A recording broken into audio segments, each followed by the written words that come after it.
Welcome to the Java Cafe, Java fam. Good morning, everybody. Good morning. Good morning. Oh, my goodness. Either my ears got better or something's up with the audio, or it's the imbalance of the white balance, because I've never worn a white hoodie on before, and it's just throwing everything off this morning. Good morning, everybody. Today is Wednesday, October 1st, 2025, and it's hard to believe that we are in the last quarter of the year of 2025, and we were just worried about Y2K yesterday. It is We Need to Know Wednesday, and today it is the first day of the federal fiscal year, and everybody is aware and everything is in the news about the government shutdown. And not only that, but for the past few months, my guest, his boss, our governor, and others have been working in a manner to combat the impact of what's going on at the federal level. And so today we are going to speak with someone who's not a stranger to the Java Cafe and has been here a few times. My good friend and sister, April English, reached out and said, "Hey, you're having Tut on. That's my guy." And I let her know that that's my guy as well. And so we're going to bring him in to really focus around the state of education in Massachusetts, but where he can also speak to just the impact of a lot of what's going on in the country right now as it pertains to those who are most marginalized, those who need appropriate and accurate education. But I'm not going to get him in trouble. We're going to bring in Secretary Patrick Tutwiler, who is a remarkable man that's doing great things. He's a former officer at the Bar Foundation, really passionate about this space. And so I'm going to ask you to do me a favor, hit that like and share button and invite others into the Java Cafe to be a part of the conversation. All right, let's bring the secretary in because I only have about 25 minutes left with him because he needs to go and continue to make sure that we are in a good space for our young people as it pertains to education. So, Secretary. Good morning. Good morning, sir. How are you? I'm doing better now that I'm with you this morning. So let me publicly apologize and shout out to Valentina. Oh gosh, she's going to get me. A couple of other folks that this has been a few weeks in the making.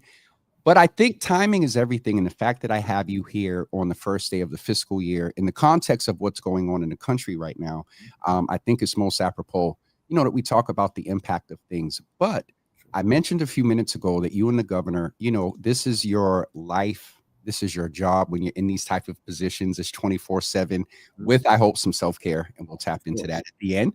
But, I have to ask you, as a Black man who understands the experience of the most impacted when situations like this happen, who's constantly advocating, I have to ask you respectfully, how is Patrick doing?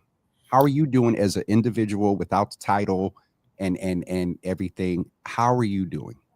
I so appreciate you asking me that question. And thankfully, a lot of people ask that question, which is so heartening to me. I am doing well. And I do mean that, and I'll tell you why. I am very intentional about engaging in fill your cup events, whether that's at home with family, with my children, or whether that's engaging with the community. Right now, I'm in Lynn at Frederick Douglass Collegiate Academy. We're about to celebrate the expansion of this wonderful partnership between the Lynn Public Schools and North Shore Community College, where high school kids are getting college credits free of charge while still in high school. That's a fill your cup event for me. And there's so many of those types of events that we have the opportunity to engage in. And so I get out, I get in community, and that sort of keeps me whole. It keeps me energized. It also keeps me, sort of grounded in understanding how people are feeling, which informs our work at the Executive Office of Education. I understand fully that when you're in community, as much as it can be cup filling, and I will also mention that, we should pour out of the overflow, not out of the filled cup. Yeah. I won't go preachy there. But you got to pour out of the saucer, because if you pour out the cup and it's not filled, I will just note that you did associate your filling of the cup. It was associated to work. You did mention family as well. But that's cool. I wanted to ask you and jump right into, the conversation, Secretary. If I were to ask you to describe the state of education in Massachusetts right now in real time, with everything that's going on with your advocacy, a balance of everything, what is the one word that you would use to describe the state of education in Massachusetts right now? And then after that, please give us context. Yeah, well, first, Jimmy, I just want to remind you who you're talking to, right? You're talking to a person who spent 25 years as an educator, and there's an unspoken truth among educators that we are cup half full kind of people. We are eternal optimists, if you will, and so I tend to see the bright spots and dark spaces. I tend to see the opportunities when there are difficulties. And so I would use the word progressing. And I'll tell you why I use that word. We just recently released earlier this week the MCAS results, which, show some signs of moving forward. We're not back to where we were in 2019.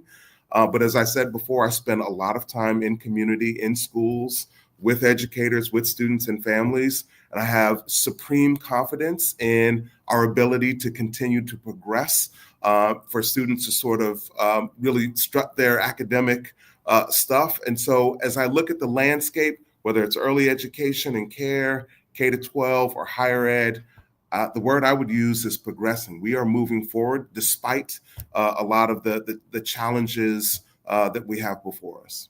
One of the things, Secretary, I noticed was, some numbers were concerning in some districts. And if you could, for a quick second, give us just a little, if you can, within a minute's time, education about the level of where and this is, I think, good in general. The state has regulations that have to be followed when it comes to MCAS. And then we remembered that last ballot cycle, the requirement was rescinded, correct? Not necessarily. So the federal government requires that every state test every student who's attending a public school in grades 3 through 8. And once again, in high school, in English, math. And then there's opportunities for science at the end of elementary school, once in middle school and once in high school. That's a federal requirement. You attend a public school, whether it's here, Illinois, Texas, whatever, every student is required to do that. The ballot question decoupled the MCAS assessment in high school from the graduation requirements. That was the no longer. Yep. So students still have to take that assessment, and they did last year, and they will again this year. But it is no longer, successful performance is no longer required for graduation. I will say on that note, the governor did sign an executive order last January calling for the establishment of a graduation council to really do some deep sort of thinking about, well, what should it mean to graduate from high school in Massachusetts? What do we want students to know and be able to do? And then how do we know that students have met the high bar that we've established? That team is well at working hard on that, answering those questions. We just recently announced a vision of a Massachusetts grad and look forward to additional information later on this fall. So just know that we are working on better defining what it means to graduate from high school in Massachusetts. Absolutely. And thank you because words matter. Accuracy matters. Truth matters. And so that was the point to which I was referring, that it's not a requirement for graduation, but thank you for the education piece there from federal to state. Real quick, 30 seconds. Where's the balance of what the state says that districts have to do, and where do they have their own autonomy? Because there is variation in resources, everything. And so if you could give us generally, state does here, municipalities have flexibility here, because I was in the context of the graduation piece. No municipalities can require graduation, the MCAS for graduation anymore, correct? They can if they want to, right? The state can't impose that on a community, but a community can decide if it wants, and some have, to keep the MCAS as a graduation requirement. Currently, what the state requires per the ballot question, this is right in line with the language in that question, which is now law, students must pass coursework commensurate with what was assessed on the MCAS during the point at which it was a high school graduation requirement. So students must pass, English courses, math courses, and science courses, and demonstrate mastery in those courses. That is the only statewide requirement. Beyond that, individual communities have wide latitude to decide what they want to have students do related to graduating. All right. I thank you for that, because I wanted to make sure that people, understand that there could be a variation of the requirements across the state where someone says, well, in Boston, we're not, and, things like that. And let's just name that we know that Boston is the capital, but this is a statewide oversight here. If I could just really quickly, yes, just name that is what the grad council is attempting to address. It shouldn't matter in the state of Massachusetts whether you're attending high school in Pittsfield or Wellesley. We believe that every student should be held to the same high standard, regardless of where you are, regardless of what your zip code is. And we look forward to making those recommendations in the coming months. Secretary, I love when my guests end the question with a good segue into the next one. Sure. Equity. Yes. Inclusion. Yes. I mentioned before that you and the governor are advocating and have committed to keeping education accurate around history.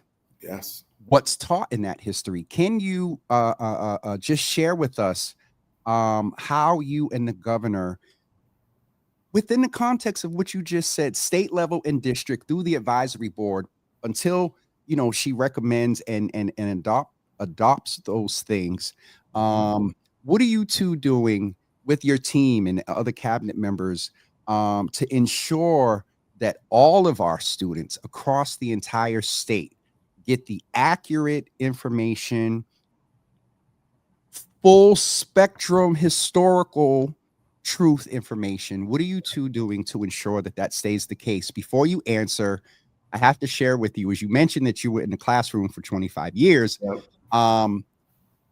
Smiley sick with it, Mr. Tut, aka Jeremy Regis from English High School. Okay. He is saying hello to you this morning over on Instagram. Hello, Jeremy. So that the students remember and have an impact. And so I believe it's, oh geez, I might get in trouble. I can't see the thumbnail. They were saying hello to you. But if you could just tell us what the governor and you were doing to ensure accurate information, full spectrum of historical information. What are you two doing to make sure that that is that's equitable across the state? Yeah. By the way, appreciate being called Mr. Tut. That's my nickname, and it still sticks. It hit you. It hit you. I see it hit you. It did. So I will say this. I began my career as a history teacher at Brighton High School, as I think we've shared before in Boston. So this is really meaningful to me. Massachusetts has the most robust, the most sort of the highest standards communicated around what students are supposed to know and be able to do in every grade, in every content area from K through 12, inclusive of history. In 2018, the history framework was updated. It is robust. It is aligned with truth and understanding in history, and we are not changing that. I know that there are other states that are beginning to sort of think about or being forced to think about shifts with history curriculum or eliminating certain things that come before students. We are not doing that in Massachusetts.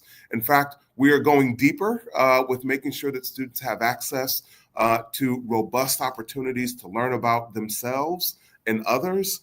And this is part of a core value, right? A core value around ensuring that every student has the opportunity to have a high quality education with well-trained, highly expert teachers. And that's what's so special about Massachusetts. We're doubling down on that. We're not changing. I want to ask you, and it's a little bit off the cuff question. I hope Jason and them, it just came up in our, when you were talking, and I wanted to ask two questions. One is, with the academic rigor that the office recommends, are there any recommendations that your office makes around mental health? And the reason why I asked that is you talked about the teachers, pouring out of a half often seems like a half filled cup. Sure. With what's going on in the country, I don't think you would find it surprising that you may hear more reports about maybe issues of race coming up as early as elementary school. Are there any recommendations? Keeping the academic accurate rigor is great. Does the office have any involvement with supporting teachers? And then also, are there recommendations for in a behavioral health space out of your office or in conjunction with, I don't know what they call the department now. It used to be DMR, DMH Yes. level.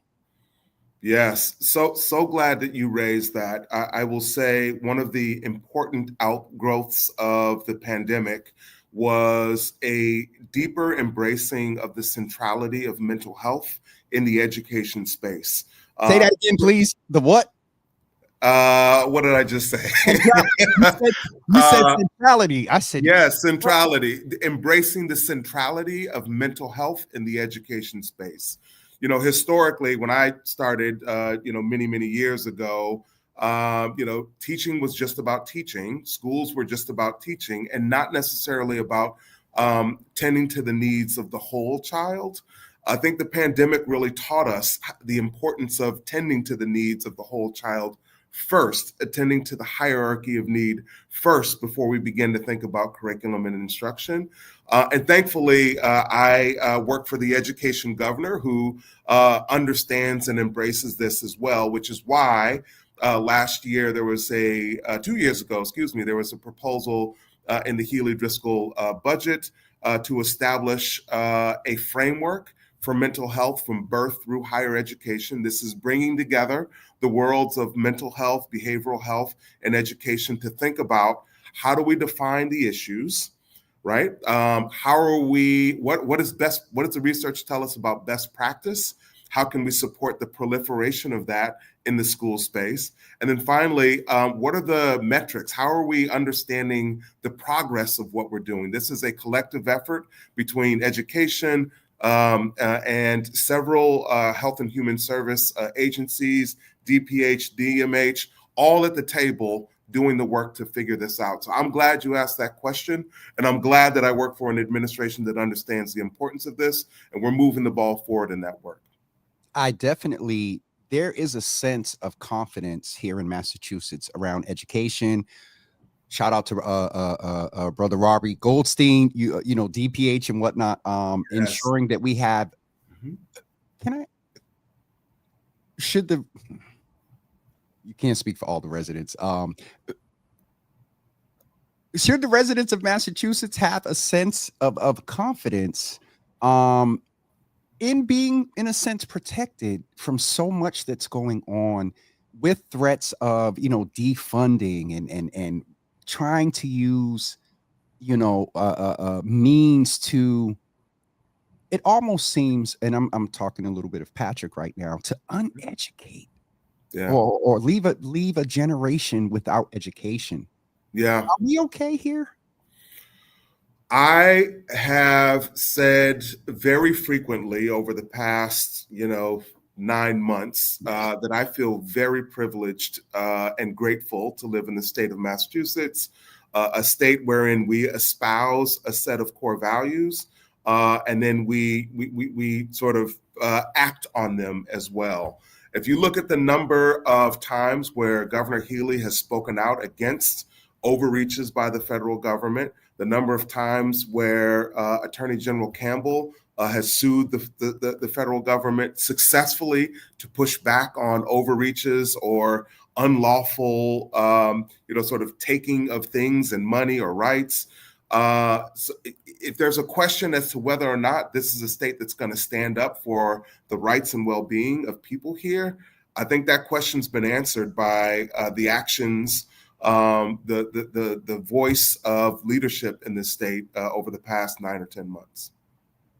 That response deserved a sip, because that's usually associated with a little bit of shade, but it's confidence. It's and I've watched them. Shout out to our Attorney General. Tell her I said hello. I've been trying to Will do. get her here as well.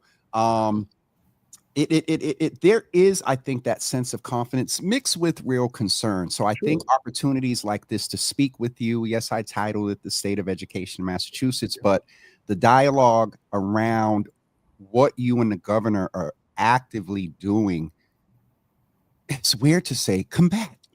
Yeah. What's going on a federal level with where you can, and I'm going to get ready to wrap up and let you go. And I would love for you to share with us any other efforts you and the governor are working on. Yeah. Is there any legislation from the, we used to say in City Hall, the other side of 5, I guess in the chamber, is there any legislation that, constituents can get behind that she's trying to do either via budget or changing laws that impact education? But with where you can, the Federal Department of Education has become very interesting. Mm-hmm.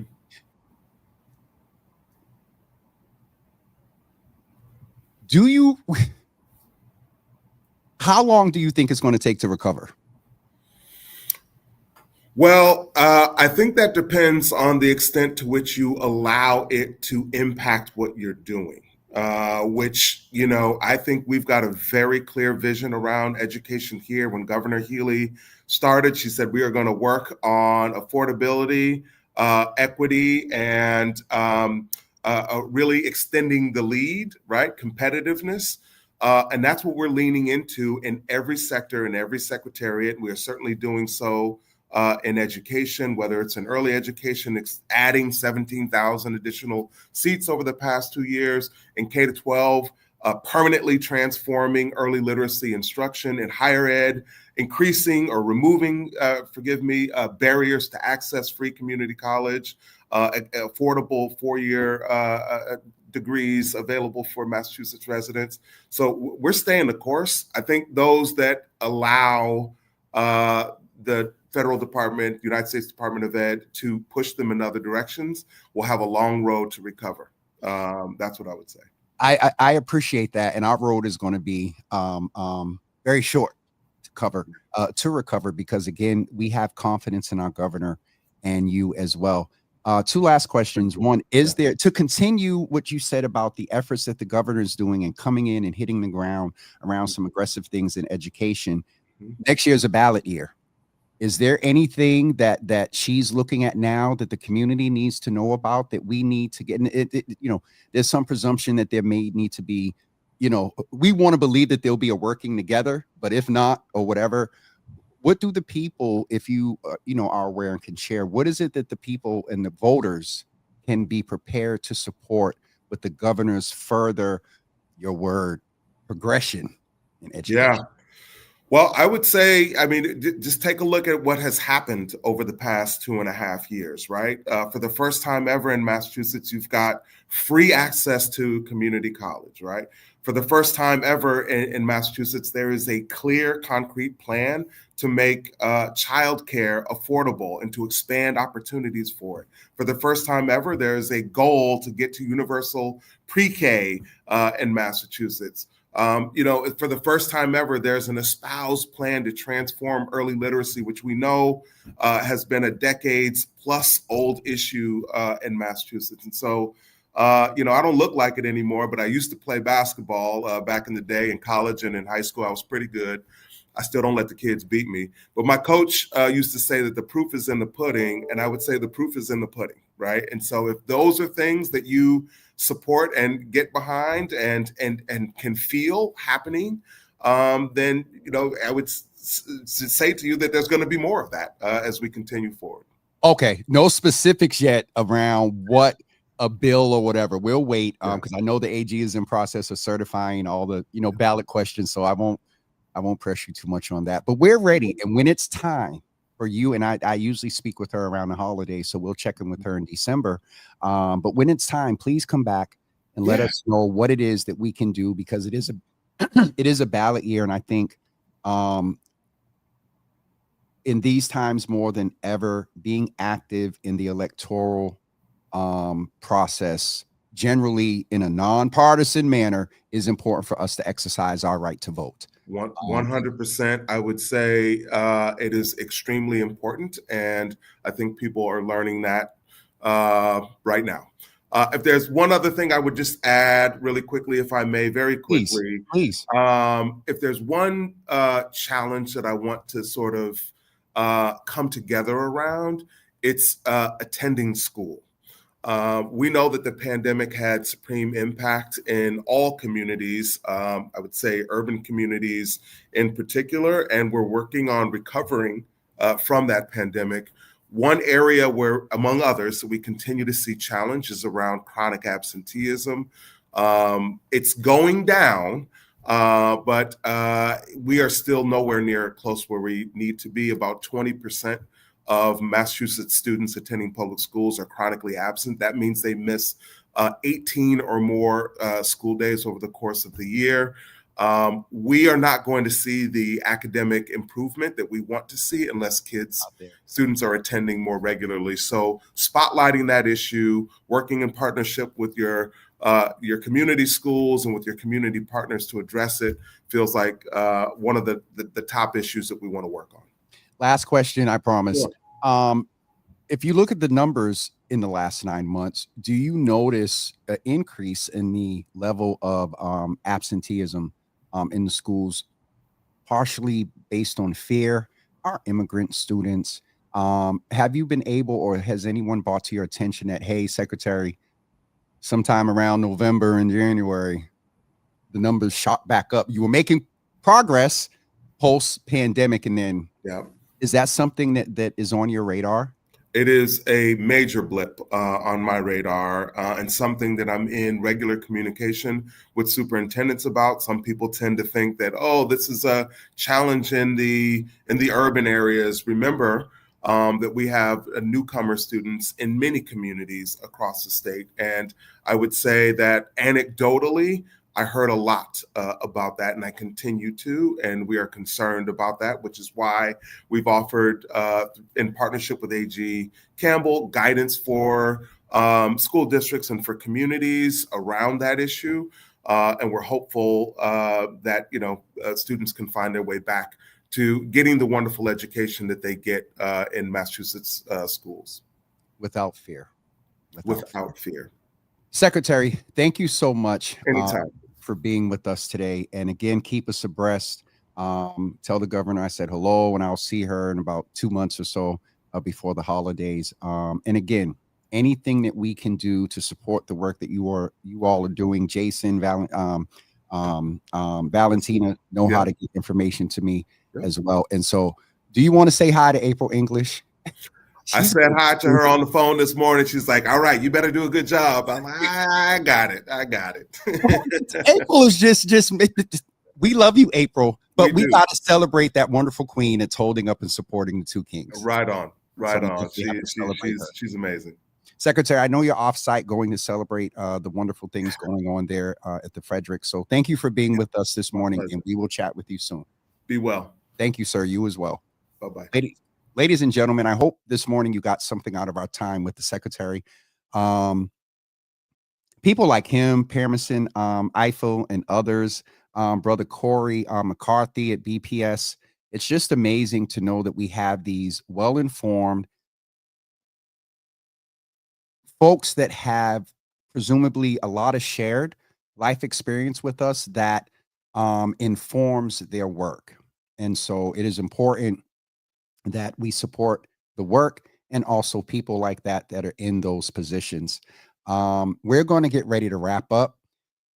I think as I get closer to tomorrow, it's hitting me. We won't be here tomorrow morning at 10 a.m. However, let me stop lying.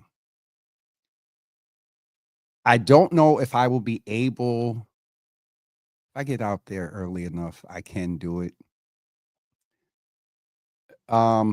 We will go live tomorrow. There is a sort of unveiling that I never was able to experience on my own. I've gotten pictures of it.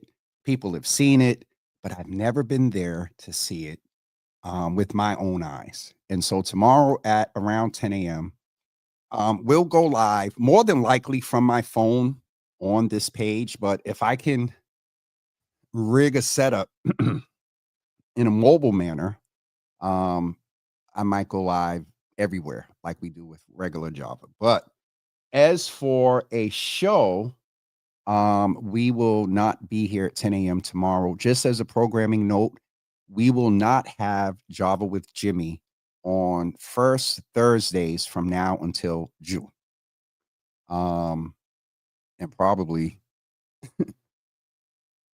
first Thursdays through July, because if I can get back out of here around the 4th, like I used to do. Anyway, we won't be here tomorrow. Friday, not a show, but for those of you that are going to the Mass Black Expo, I got a call yesterday. A call that caught me off guard and surprised me, and I was happy to get it. But Nicole Olby, who is the CEO of the Black Economic Council of Massachusetts, reached out and said, Jimmy, you want to do something with us on Friday? I was like, yeah. Nicole has been a supporter. I love her. She's been a mentor. She's the reason I'm getting some of the business end of things together. But we'll be with the Mass Black Expo, sponsored by the Black Economic Council of Massachusetts. I heard they were sold out earlier this week, and I believe tickets came, general admission tickets or something came out recently, as I believe yesterday. So I don't know how many they have out. There are going to be a lot of folks there. Jaylen Brown is going to be there. And yeah, there's some things in the works. And also Saturday, we will be live at 7 p.m. from Franklin Park. The Commonwealth Kitchen, along with a lot of food truck vendors, are gathering, and I'll share more information on my page. They are gathering I'm sorry.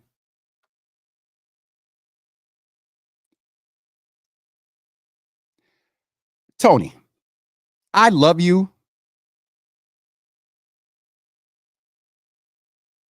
You cannot share something like that in the brother. First of all, I'm glad and happy that you can type and share a comment after just having Tony, at the thing the other day, they said, Tony is recovering and brother. All right. We need to add Tony to the list of what we declared the other day in reference to Mother Lisa, who's going to walk by December 31st. I still believe Miss Teresa is going to be home by tomorrow. And Tony, we're adding you to the list for quick healing. And whatever your appointment is in December for follow-up between now and then, sir, we stand with you and believe that by the end of this year, one of them doctors are going to say to you, Mr. Brewer, for your age and what you just been through, it is remarkable how quick you've recovered. And you got a new heart. So that's good. All right, let me get off of here. Tony, when I see you and you better, oh, square up, bro. Sir, at any time when you are recovered, you are welcome on a Testimony Tuesday to come and share with us your testimony. I'm going to, yeah, I'm going to get you. I love you, man. You mother's board. I see Pastor Jillian, is in this morning. Also add GN. Those are the initials. Dina keeps it to initials.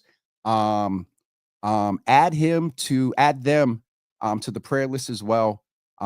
Mother's board, Pastor Sharon, and all the other folks that are in here that pray. What the old saints used to say, if you believe in the words of prayer, please pray for me. Tony, we love and support you. And I'm going to hit you very quick after the show. I'll probably speak in tongues and they will not be holy. I love you, man. You all keep Tony in your prayers, everyone. I forgot what I was going to say or what I was saying. That's why I don't look at the comments. But Tony, I'm glad that you're able to write that comment and you're recovering well. And as I said, whatever follow-up between now and then. But before December, somebody's going to say that to you. Probably write you up as a case of remarkable recovery. All right, y'all done got me in a whole different place. I'm off of here. We will see you all at some point. Food trucks, thank you. We will have a live show from Franklin Park on Saturday night at 7 p.m. outside in the evening, because the sun goes down early now. So we're going to have, that means I got to bring the lights. We're going to have a Java After Dark with Commonwealth Kitchen up for their food truck initiative. We're going to speak with some elected officials. We're going to speak with some entrepreneurs. I'm going to speak with Commonwealth Kitchen around their support for these independent entrepreneurs. Many of them are of color, women of immigrant descent. And so we're going to hear from all of them on Saturday at 7 p.m. So GBH tomorrow, 12:30 p.m. Everybody log in. We will be live on James W. Hills only. They were asking for the second link to the Java page, and I got to set it up. But we will definitely be here at 12:30 p.m. tomorrow, live from the GBH studio. On Friday, if you're in the room for the BECMA Mass Black Expo, please come up and say hello. And then on Saturday, come out to Franklin Park. It's right across from the golf course. You know, if you're coming down from like Blue Hill Ave and you enter the park, you drive past the main entrance, you go further down, and there's that rotary where you can go over by Playstead Field, I believe it's called. In that circle area and in that parking lot to the right of the rotary is where we will be doing a live show at night from Franklin Park. So Thursday and Friday and Saturday, we'll be outside. Thank you, everyone, for being with us today. We hope that you can tune in tomorrow at 12:30 p.m. And we will be back on Monday. Bishop Kenneth Moles Jr. Mondays with Moles. Bishop Kenneth Moles Jr. will be with us. And there's a whole lot to talk about. Sister Mahogany and how the First Lady called her out right before praise and worship. Anyway, I'm not going to start no trouble. Dina, thank you for saying quickly back entrance of the zoo. I'm not going to get in the comments because we'll be here and I'll be late for my 11:30. We'll see you guys tomorrow, definitely at 12:30 p.m. But plan to jump on live at about 9:55. Monica, I saw your comment. The show is being broadcast at 12:30 on this page, and then around 10 a.m. we're going to go live for an unveiling. All right, we'll see you guys tomorrow around 10, and also